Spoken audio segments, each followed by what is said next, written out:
Hello, this is Frank of the 12 Gates, and today we're going to be talking about China and whether it actually appears in the Bible and whether it actually appears in Bible prophecy, and also really to see whether it actually appears in the book of Revelation, and if it does, which chapter does it appear in. While the whole world is watching Donald Trump, America, to see what they're doing next, and Kim Jong-un in North Korea and his latest nuclear missile launches, and Russia is the other one, isn't it, with Putin? What's he doing? He's in the Crimea. He's putting Russian boats off the coast of the US. We've seen reports of that lately. Everybody's focusing on that, and of course everybody's focusing on the Middle East. But the one thing that is right under our nose that nobody seems to be really taking a whole lot of interest in, the media do seem to cover it, but not to the extent that they cover, like, say, Trump and America at the moment. And that is China. And China is something that I think you really need to keep an eye on. It is mentioned in Bible prophecy, and it does appear actually in the Old Testament as well.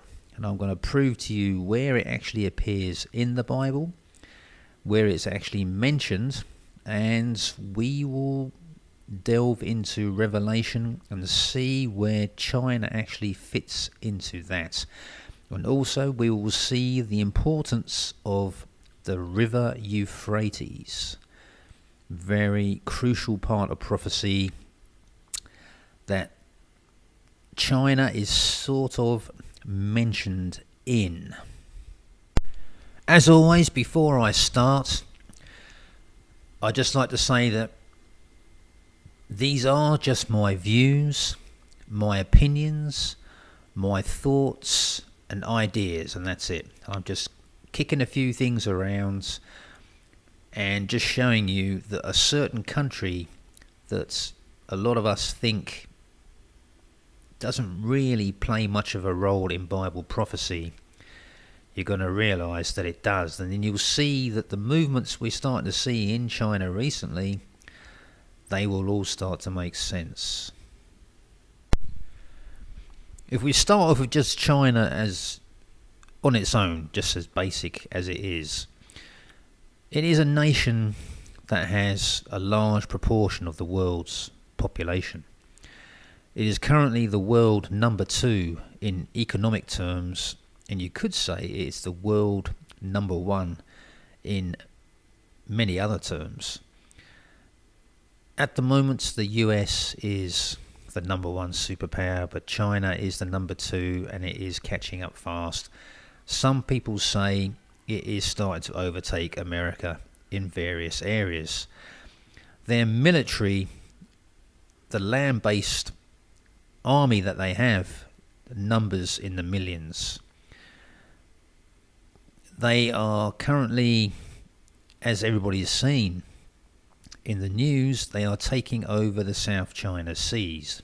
They're building islands there, and they are doing something there that America's wary of, and also all the other Asian countries in that particular area. They are watching China very closely, and they, be perfectly honest, they haven't met with much resistance. America are sending ships over there patrolling. The reason why this is being built, they say it's for other reasons, but that they are major shipping lanes that transport a lot of the oil roundabouts that area where the major Asian economies are. If you take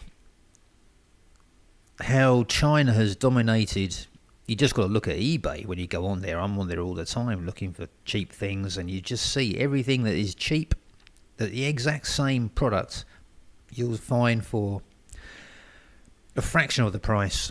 And where's it made? You've got to get it from China and wait 3-4 weeks, but it's worth the wait, isn't it? And that's what's happening. They are exporting. It's an exporting nation, and they are building cities like crazy. Cities the size of, Shanghai or Beijing. They're building cities all over China now, and the whole country is becoming westernized, isn't it? And it's becoming a force to be reckoned with. Also, they have a lot of influence in the American economy. At present, the only thing I would say that is propping up the American dollar is the fact that the Chinese and the Japanese are buying up American debt. If they actually stop buying the debt, then what would happen doesn't bear thinking about. The confidence in the dollar would start to wane. They're starting to hit that 20 trillion ceiling, and they're looking to raise it further and go through that, isn't it? If China stops buying the debt, they lose confidence in America, and Japan the same, then basically there are some major issues. When we get into Bible prophecy, it is mentioned that there is a large force coming from the east. The recent headlines with China, which is quite shocking to be perfectly honest, is they are starting to build a military base. It's nearing completion now in Africa. And also they seem to be quite friendly with Russia. They've done a few deals with them recently. And Russia has, as we know, air bases in Syria. So what is happening is we are seeing, when I saw that headline, I thought this is a significant development here. We've got two major superpowers that actually are mentioned in Bible prophecy. They are circling around the Middle East region. So before I get underway, what we'll do is we'll start looking at the software very quickly. This is the main pane here, the main window where the actual Bible verse is under consideration. If it's highlighted in green like it is here, it's a single verse. If it's more than one verse, it'd be highlighted in yellow. And if the words are actually in red, then it's the words of Jesus. Over on the left here, we've got the Strongs. The numbers, Strong's numbers are here. These relate to the actual words. They can either be the Greek or the Hebrew translation that appears up here. It goes into more detail if I hover over here. If I actually click on one of these, then it actually changes, and this is the blow up version of it here. Over here is the Treasury of Scripture Knowledge, and it gives you basically the details of what the chapter is all about. And then we've got the cross references, the all important cross references here. If I click on any of these, they come up over there and are blown up in more detail. On the second from top row here, we've got it tells you the book and the chapter and verse, and it also shows you it here. And then on the top row, these are the books, chapters and verses that are under consideration in the Old and New Testament. And that is the software. So what I'm going to do, I'm going to start off right at the very beginning, and I'm not even going to mention China. I'm going to start off with the Euphrates. And if we're going right back here to the Garden of Eden, there was 4 rivers mentioned. Yeah. And what we'll do is just focus on the third and the fourth one because they're in the same verse. We'll just read it. This is Genesis 2:14.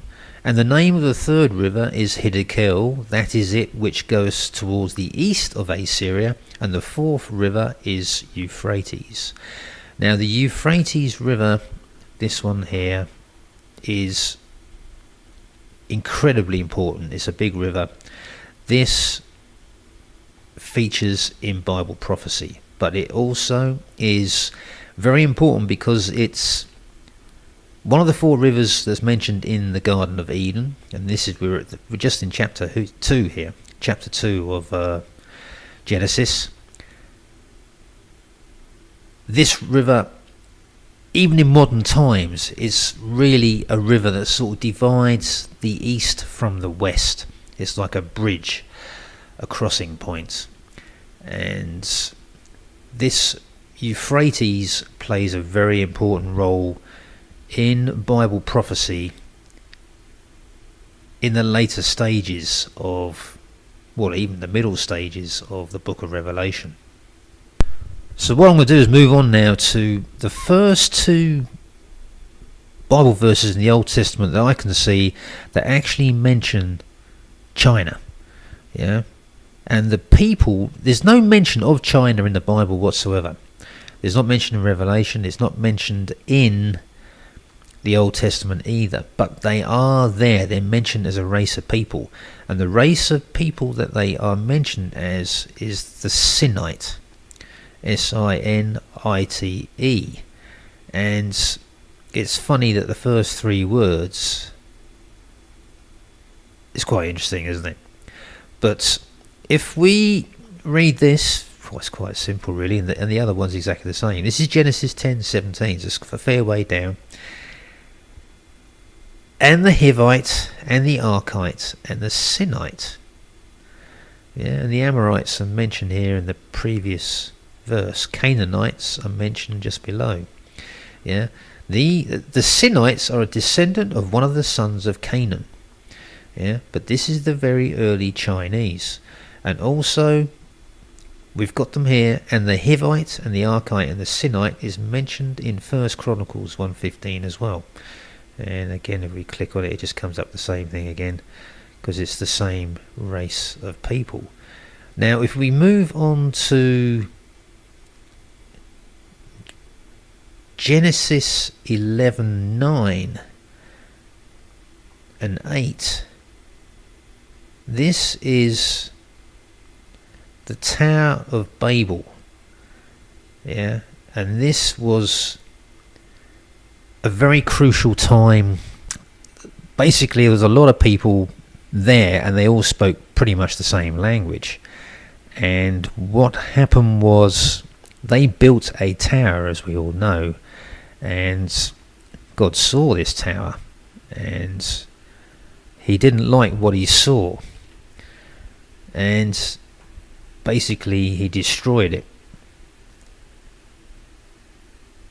and he scattered everybody so that they were scattered to all the four corners of the earth, and they ended up speaking different languages. Yeah, and that might explain the situation that we have today, isn't it? And what's happening, we're seeing now in modern day times, is we're seeing the reverse of that. Everything's starting to come together again now, isn't it? We're heading towards those Tower of Babel times. Well, let's just read these verses. It's Genesis 11:5-9. So this is after they built this Tower of Babel, and the Lord wasn't happy about it, because basically man was starting to get a bit too big for his boots, basically.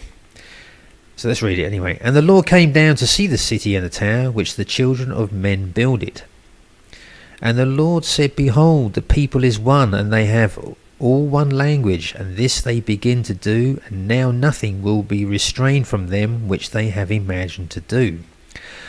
Go to, let us go down, and there confound their language, that they may not understand one another's speech. So the Lord scattered them abroad from thence upon the face of all the earth, and they left off to build the city. Therefore is the name of it called Babel, because the Lord did there confound the language of all the earth, and from thence did the Lord scatter them abroad upon the face of all the earth. And this is where a lot of people are saying is where the Sinites, they were in this area here, because I just mentioned Genesis 10.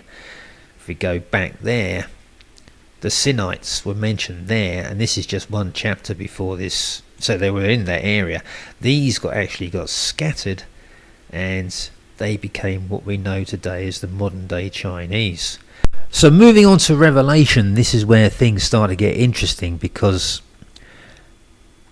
you think, well, how do you know this is China? But if you listen to this verse, I'm going to read it, I think, all the way down to about... We'll keep going all the way through, because it's quite dramatic. This is the sixth angel, and it's the sixth trumpet of Revelation. Let's have a read of this. Revelation 9:14, where it starts. Saying to the sixth angel which had the trumpet, Loose the four angels which are bound in the great river Euphrates. Mentioned again. Yeah. And the 4 angels were loosed, which were prepared for an hour, and a day, and a month, and a year, for to slay the 3rd part of men. And the number of the army of the horsemen were 200,000, and I heard the number of them.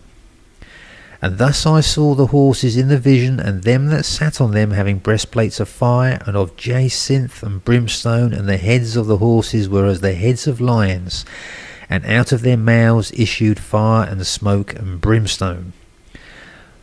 By these 3 was the 3rd part of men killed, by the fire, and by the smoke, and by the brimstone which issued out of their mouths. For their power is in their mouth and in their tails, for their tails were like unto serpents, and had heads, and with them they do hurt. And the rest of the men which were not killed by these plagues yet repented not of the works of their hands, that they should not worship devils and idols of gold and silver and brass and stone and of wood, which neither can see nor hear nor walk. Neither repented they of their murders, nor of their sorceries, nor of their fornication, nor of their thefts. What I want to do is just go back to Revelation 9, 15 and 16, because some people say this is possibly China mentioned here. But let's just go back to the 4 angels which were loosed at the river Euphrates. And the 4 angels were loosed, which were prepared for an hour, and a day, and a month, and a year, for to slay the 3rd part of men. And the number of the army of the horsemen were 200,000, and I heard the number of them. Yeah, if we go to the cross-reference here, it's Psalm 68:17. And just to get some clarification what this actually is, let's have a read of this. The chariots of God are 20,000, even thousands of angels. The Lord is among them, as in Sinai in the holy place. Yeah. Now, what I'm reading into this is just reading it as it is. There's 4 angels here, and there's an army of horsemen which number 200,000. I don't think these are people. I think these are angels by the sounds of it, if we go by that Psalms. That's what it sounds like to me. But some people are saying, and I could agree with that as well, it could be, and the number of the army of the horsemen were 200,000, and I heard the number of them. There's only one nation that has a military that comes anywhere close to that number, and that is China. It's the only one. And it's funny because, again, this river Euphrates here is mentioned again just as it was in Genesis 2:14, and it's mentioned a number of times in the Bible, and it's mentioned again in Revelation 16:12, which we'll look at after this. It's a very similar situation again. That is in the Vials, and that's it's the second from last judgment, I think, what it is. But this Euphrates River, many say it divides the east from the west, and there is a mention of the east coming into. There is a massive influx or invasion coming from the east, which brings us very nicely onto Revelation 16:12. This is the 6th vial. This is after the arrival of the beast and the beast system, which is mentioned in chapter 13, and also the false prophet. But this comes afterwards. Let's have a read of this. Revelation 16:12, and you'll see that there's a mention of China, or China and other nations mentioned in this vial. And the 6th angel poured out his vial upon the great river Euphrates again, and the water thereof was dried up, that the way of the kings of the east might be prepared. And I saw 3 unclean spirits like frogs came out of the mouth of the dragon, and out of the mouth of the beast, and out of the mouth of the false prophet. For they are the spirits of devils working miracles, which go forth unto the kings of the earth and of the whole world, to gather them to do battle of that great day of God Almighty.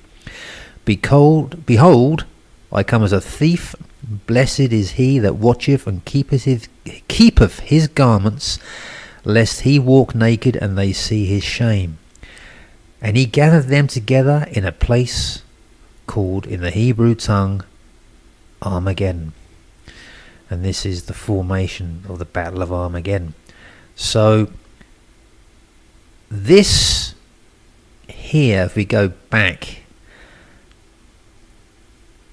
and the sixth angel poured out his vial upon the great river Euphrates, and the water therefore was dried up, that the way of the kings of the east might be prepared. The kings of the east is referring to, many are saying, Asia. Yeah, and many people here are saying this is China, maybe China, Japan, and associated nations. Yeah, and it's funny that when you get into the dragon is mentioned here, and what is the symbol of China? It's the dragon, isn't it? But the dragon that's mentioned here, that is Satan. The beast that is mentioned here, that is the Antichrist, and the false prophet is the second beast, isn't it? When it comes out, rising out of the sea. In chapter 13, it's mentioned here as the false prophet, but it is also mentioned as the second beast.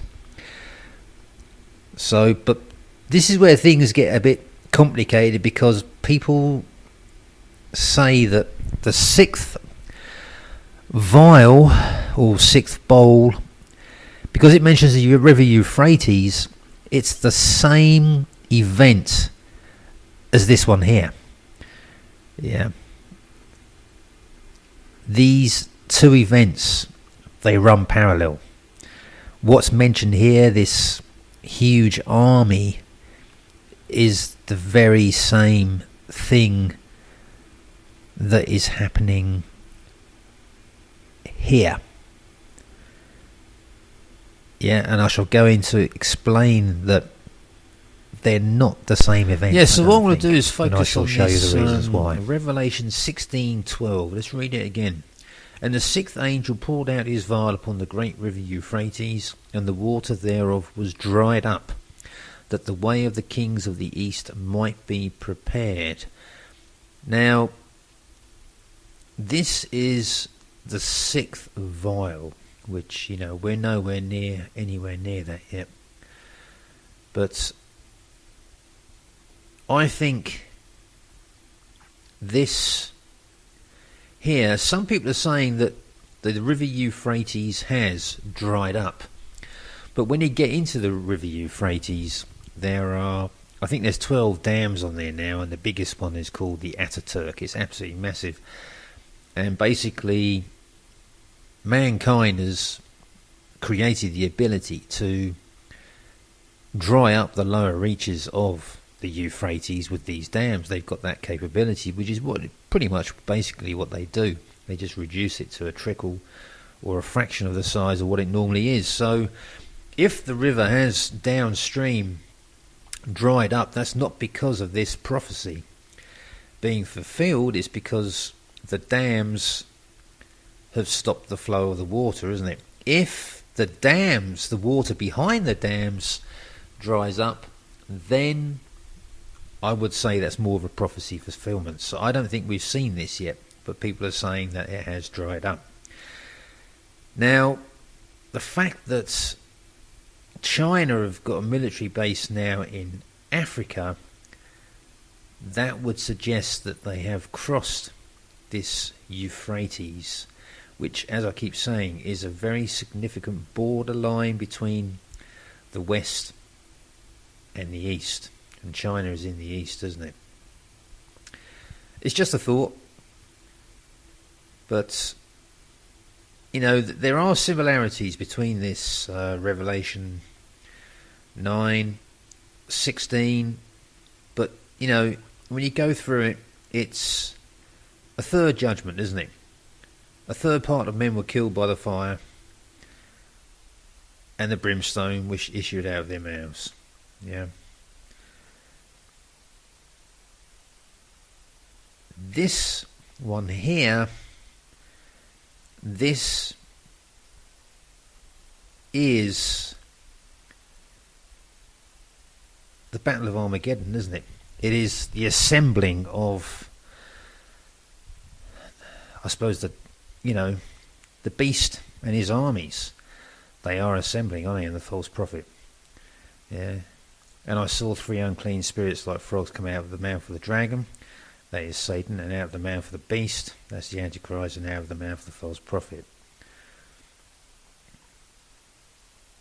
And for they are the spirits of devils working miracles, which go forth unto the kings of the earth and of the whole world to gather them to the battle of that great day of God Almighty.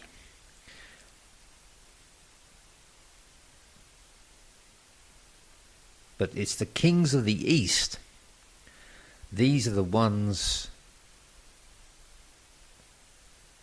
looks like they may come first.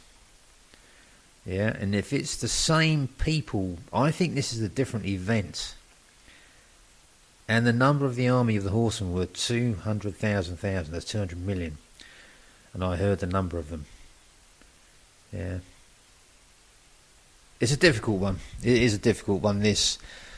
Some people say these two verses, well, all the trumpets and all the vials, they all run in parallel, but I honestly think these are separate events. I just can't. There's similarities, but there's a lot of difference. The Euphrates does tie them both together, but there's no mention here of the Euphrates drying up at all. Whereas this one, it is, and that is a significant thing because that is a big borderline that allows the kings of the east to cross and enter into that area.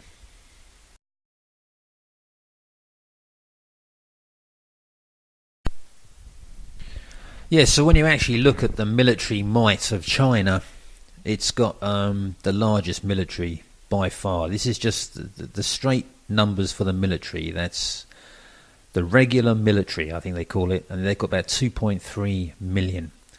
I think America's got 1.3 million. Funnily enough, North Korea is, I think it's similar to the levels of America, I think.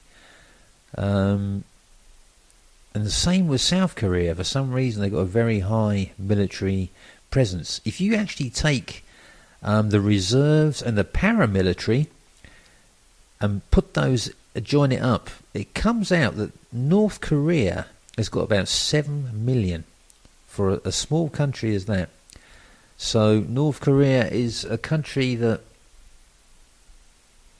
is not that big, but in military terms, it is a force to be reckoned with. But I still think China is the one you need to keep an eye on. You know, just the basic regular military army is about 2.3, 2.4 million, and it's one of the lowest percentages in relation to the population of the country. The population of China is about 1.381 million, say nearly 1.4 billion. 1.4 billion people. You compare that to America, and that is got about 335 million. That's the difference. It's 4 times bigger, isn't it? 4 times bigger in population terms. The world population, as far as I know, is about 7.3 billion. So you're talking about a fifth. Yeah, just under, about a fifth or a sixth. Between a fifth and a sixth of the world population is in China. So that puts things in perspective. If they actually put their mind to it and increase the percentage of people that actually are in the army to just the same as what most other countries have, about 200 million, which would tie up with that, what is mentioned in Revelation 9:16. Whether this here is what is actually happening in this one here, the same thing, is unclear. But I still stick to the fact that Revelation is basically pretty much in chronological order. Some sections are summaries, some sections may run in parallel, but the book is laid out in a certain order, and I think the trumpets and the bowls and vials, they are similar things, but I think they happen at different times.